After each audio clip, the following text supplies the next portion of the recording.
Yeah, right. You want to kick off?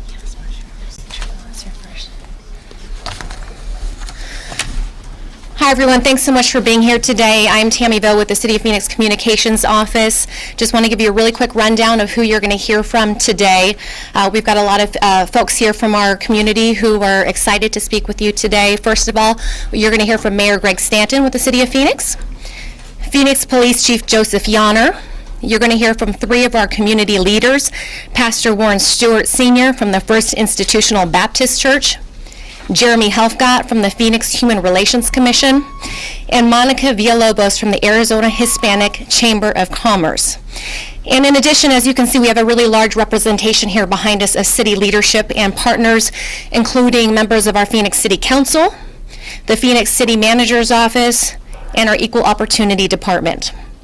After you hear from our speakers today, we're going to take about 5 to 10 minutes for questions. So we'll start now with Phoenix Mayor Greg Stanton.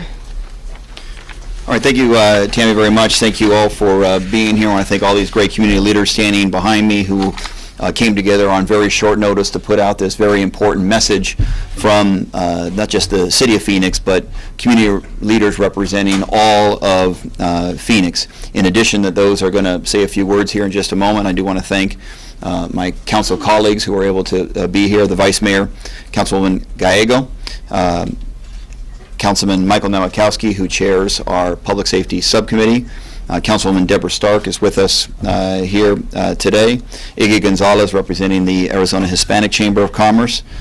Dr. Ann Hart, our partner and friend, who is the leader of the Maricopa County NAACP. Thank you, Dr. Hart, for all you do and for being here. Sean Pearson, representing Zion Institute and Kingdom Communities of the Valley. Your leadership is appreciated. Our friend Ulian Nabazny, who's an incredible philanthropist and South Phoenix business leader and serves as a very important leader of a committee looking at building community trust with the police department. Don Logan, who is the head of the Phoenix Equal Opportunity Department, and others who are here. Thank you all for being here on short notice. To start, I, as mayor, representing this council, representing the city, all the people of the city of Phoenix, want to express our deepest condolences to the people of Dallas, the Dallas Police Department, the families of the officers that were killed in the tragedy last night. There are no words to express how awful we feel standing here today. But the important thing is that we are together. Phoenix stands with you, the people of Dallas, the Dallas Police Department, and we are all thinking about the families devastated by this unspeakable and horrific tragedy. As I stated earlier today, the planned protest schedule for this evening outside Phoenix City Hall is not a city-sponsored event. The event's organizers do not require, nor did they ask for a city permit or permission from the city. In our country, you do not need permission from the government to assemble, and I respect that, and we all hold the First Amendment very dear. The police-involved shootings in Louisiana and Minnesota were a shock to me and so many others across this country. And they are not isolated incidents. It's part of a real epidemic that we must work together to resolve, because that is the only way it will be resolved. And nothing, absolutely nothing, justifies the heinous murder of police officers. There is a painful but very critical national discussion that is happening regarding the relationship between police and the communities that they serve. That's a conversation we're having right here in Phoenix. Not just today, not just after Ferguson, but for many years now. Those conversations have produced results and helped to build a stronger foundation of trust between the city, our police department, and the community we serve. We don't always get it right, but in Phoenix, we take that community trust very seriously, and we're always striving to improve. Just a few examples. We've enhanced our training for police officers with a renewed emphasis on de-escalation. Just last week, United States Attorney General Loretta Lynch was in Phoenix to observe that training. our training techniques in order to serve as best practices for other departments taking part of the President's Task Force on 21st Century Policing. Another example, the Community Police Trust Initiative, led by community members like Uli Nabozny, who's with us here today. That initiative has developed a host of recommendations to enhance police-community relations, and they're going to be hosting a series of additional community meetings to take input from this community about other ideas about how this department, this city, can better build trust with our community.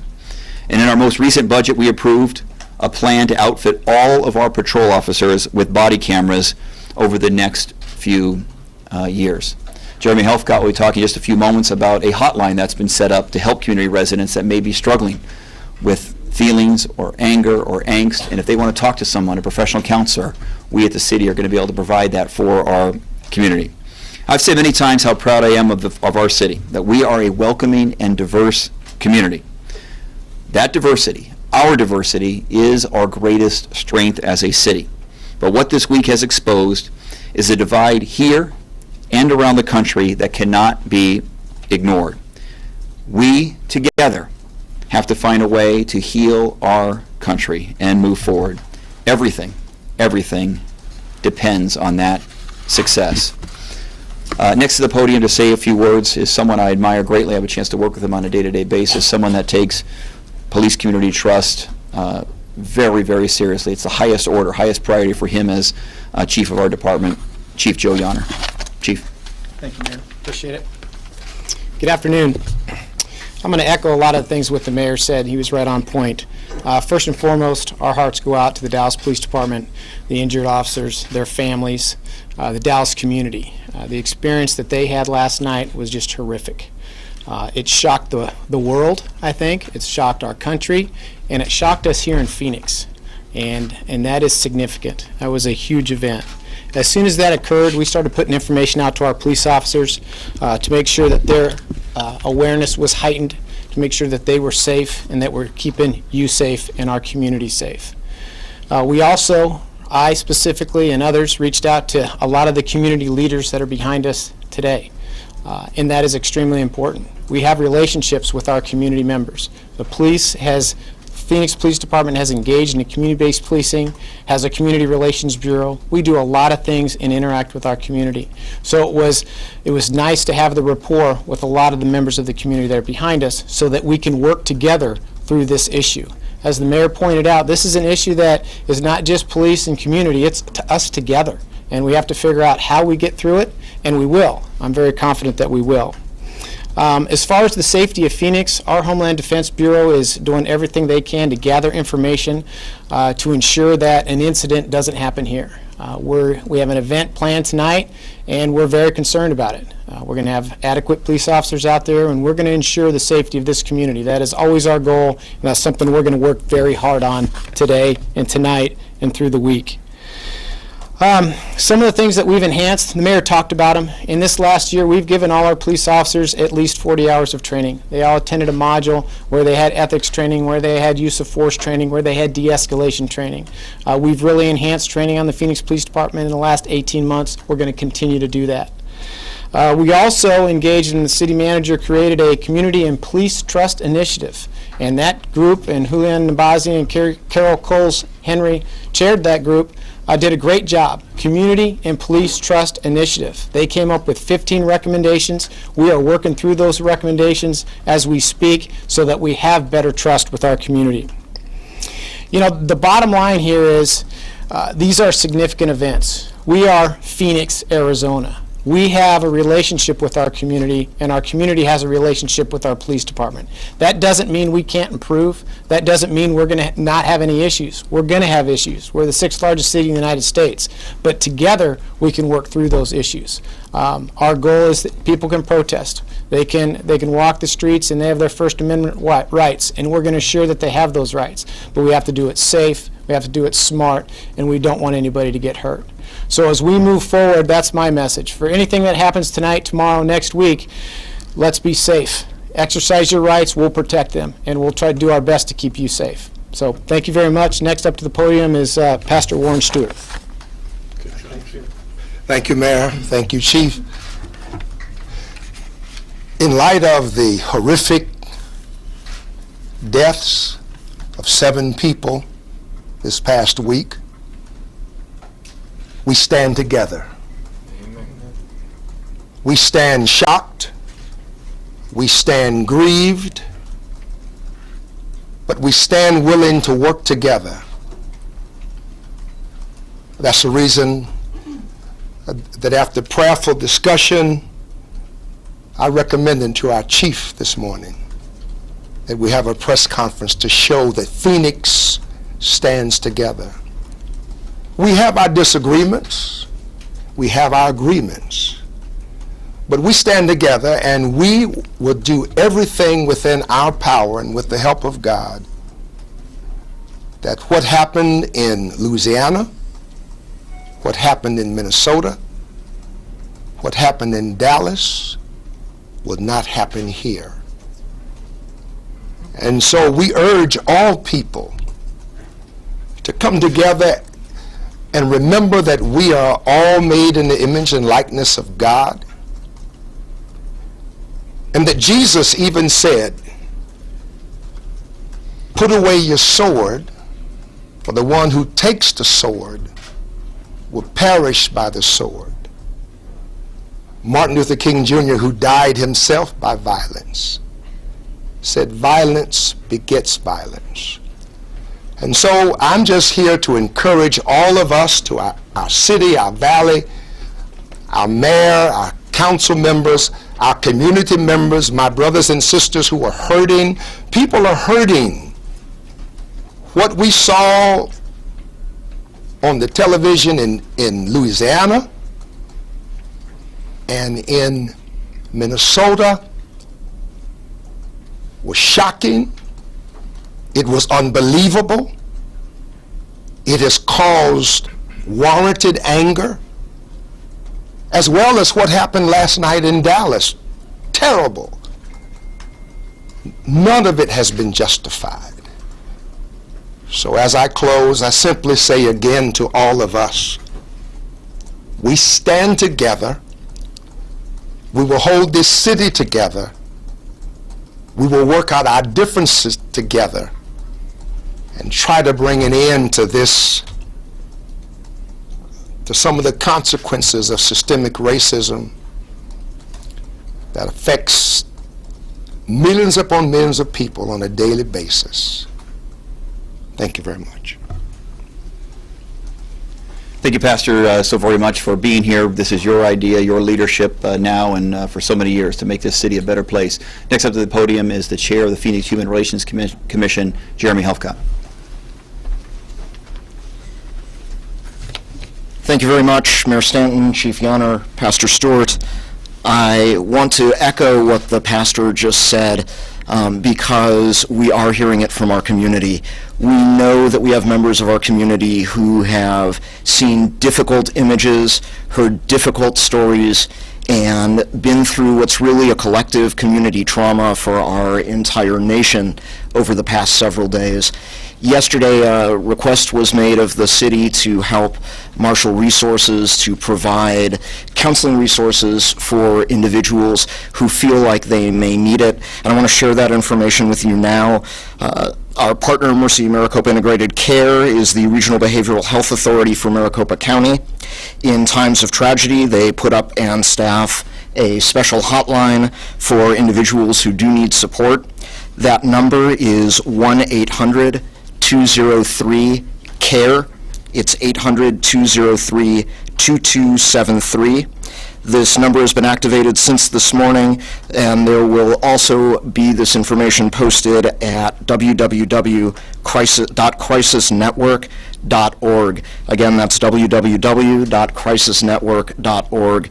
I would encourage anyone in the community who feels the need to express their feelings, who needs an outlet to share their pain, share their frustration, or if you know anyone who is in need, please share this information. Please do not be afraid to call.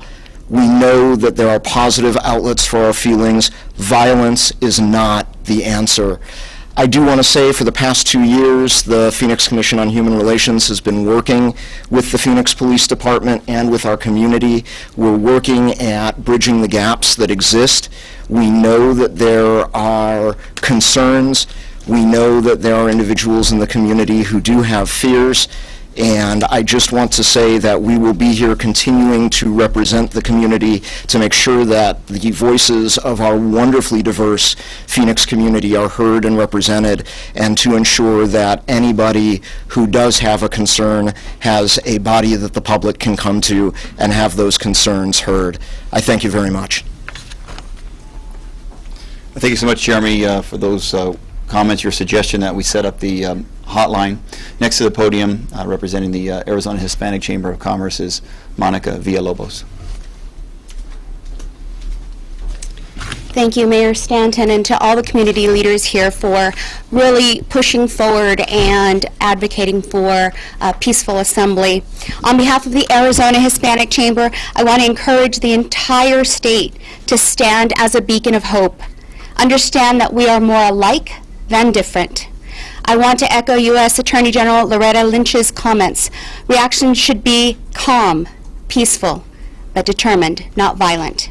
As a Latina, I understand all too well what it feels like to be targeted, but we must rise above it and prove that we are better than violence.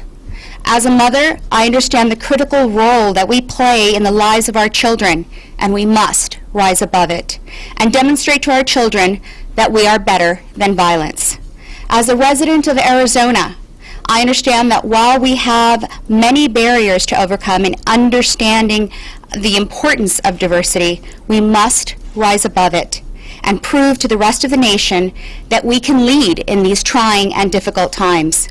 We can and we must be true to our values, but we must also rise above the difficult circumstances in which we find ourselves today, because we are better than violence. I invite you to peacefully commit to nonviolence. Thank you.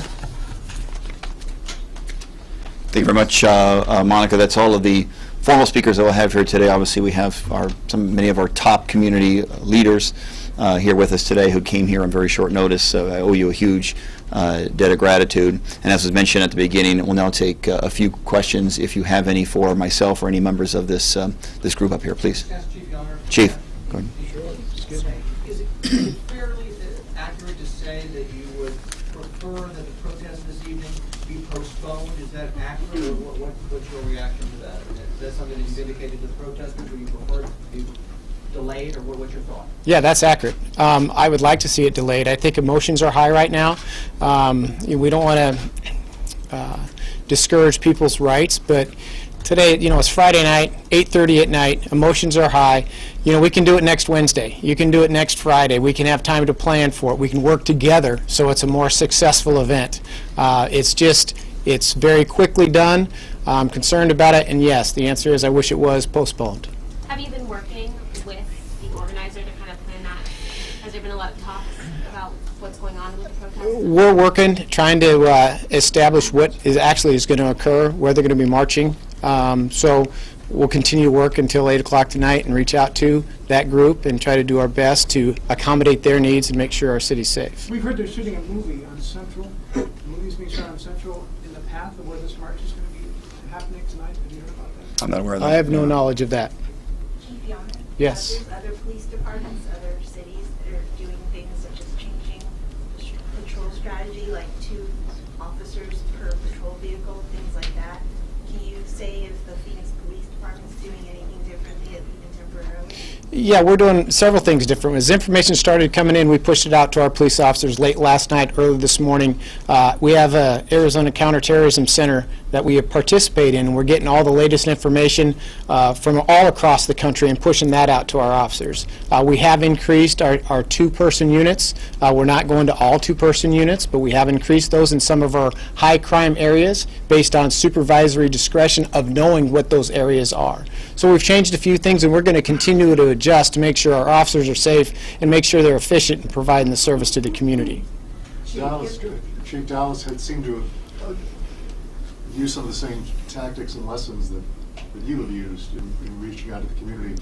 yet this still happened. Had you been in contact with the chief before this about sharing strategies or discussing this? Do you know, and the mayor participated in it as well. We had a bridge summit on June 2nd of this year. I sat right next to David Brown, and it was a summit about connecting communities to police professionals. And it was Ann Hart was there. Many of the people that were here were there. And it's all about engaging. And he does a very good job, and the Dallas Police Department does do a good job of engaging their community. So yeah, there's a lot of similarities between our departments. I think one of the things that sets us apart is we continue to try to improve. We continue the CPTI, which is Community Police Trust Initiative. We're looking forward to that. So we're always working hard, and we have great support, as referenced here. But this still happened. I mean, is it just an outlier, just a random? Information that I have, and unfortunately I've been pretty busy today, I haven't read the paper, but what I've seen on the news is this was a lone person acting alone. Had no real connection to the community, and was not a sniper, which was initially came in. So they're still developing information, but this can happen, and we got to make sure that we're doing everything we can to be safe. So you're asking for protesters to wait till next week. It sounds like it's going to happen anyway. So what words do you have for people that do decide to go out there tonight? Just don't be violent. Not, continue. We've had many protests in Phoenix. I mean, we've had a ton, and we do them very well. And the reason we do them well is because we're Phoenix, and our community understands how to interact with us, and we do it good. So we're going to reach out to them. It's going to happen tonight, from all indications. We'll coordinate with the event planners, and we'll try to create as safe environment as we can. Let me jump in on this real quick. Sure. And I just want to add, there's been some misinformation out there, and it's important to clarify about whether or not somehow a permit is required from the city of Phoenix to engage in any sort of protest or community gathering. The answer is no. There is, when people exercise their First Amendment rights, they don't ask permission of their government. This is the United States of America.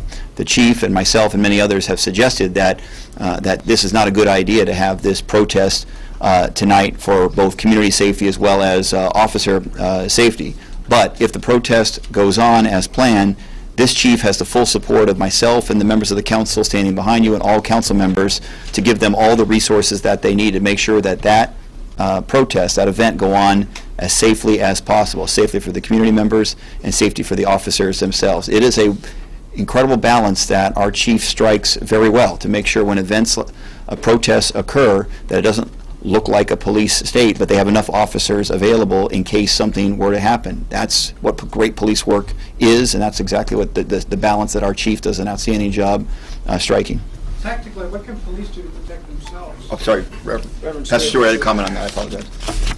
I was asked to make a statement on behalf of Pastor Reginald D. Walton, who is chairperson of the Arizona Black Lives Matter.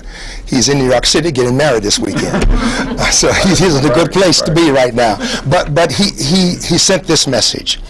In the aftermath of recent events, which include the killings of Alton Sterling and Philando Castile, and the homegrown terrorism of the murders of 5 Dallas police officers, the Arizona Black Lives Matter campaign extends condolences to all of the families, co-workers, and communities impacted. We are better than this. We understand the sadness and outrage. We are committed to working on positive outcomes that enhance relationships and better our community. It is in this spirit that we accept the extended hand of the Phoenix Police Department and city government to work for peace and nonviolence. We stand at a turning point and choose to walk together, not apart, toward the goal of a better, stronger, and more equitable Phoenix. We also publicly announce that we have nothing to do with the planned protest or march this evening. Reverend Jarrett Maupin does not represent Arizona Black Lives Matter, and his event is not sanctioned by Arizona Black Lives Matter. The Reverend Reginald D. Walton, chairperson. Thank you, Pastor. We'll take a couple more questions, please. Were there any threats on social media? Have you guys seen anything on social media talking about violence? Okay. On Chief, I probably can't talk about it, but if Chief, you have any comments on that, please. We are monitoring social media. I'm not aware of any specific threats at this time. I saw you on Martin Luther King Day, right before the march. you were talking to a guy wearing a Black Lives Matter T-shirt. Yes. Are the motives of the two groups diametrically opposed? You know- It seems like there's a public perception that Black Lives Matter versus police. How do you see that? No, that was Otieno, and I talked to him today as well. And no, we're on the same page. I mean, all lives matter. There's their movement, like was read by the Arizona Black Lives Matter. We're walking together. We're gonna solve this thing together. Are we talking about protecting the protesters? How do you protect your officers in this kind of a climate? We'll continue to do what we do. I'm not going to give away any type of specific things that we're going to do tonight, but we'll make sure they're protected. We'll have enough officers out there to take care of business. It's going to be hot too, so we have to almost double staff. So it'll be a challenge for us, but we'll ensure their safety as well. We'll do one more. Please go. In Dallas with, and I just heard you say a minute ago that sniper was not involved, but the lessons of Dallas is, bullets were coming down. Are you going to recommend maybe in the future that maybe future protests should be conducted in open spaces and maybe steering clear of buildings such as these? That's something to consider. I think we wait till all information is in. The information has changed from Dallas from last night to today. It'll change to next week. So once we get all that information, we'll adjust our tactics and our operations accordingly. All right, thanks everyone. Thanks, everyone. Thank you. Thanks, everyone. Thank you. Thank you, Mayor. Thank you, Vice Mayor. Thank you. Good to see you. Thank you so much. Good man. Thank you for your leadership. You have a meeting tomorrow at 11, right? I would love that. It's going to be crowded. You know that. It's going to be crowded. So you got a busy day. Expect a big crowd. It's a more positive way to, people come to the CPTI. What should we do? Could be a long meeting. Bring a lot of coffee. We'll be there. All right.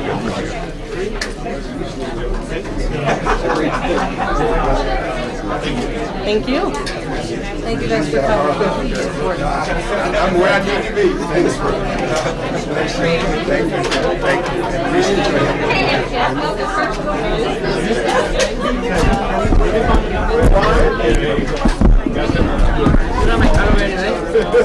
you.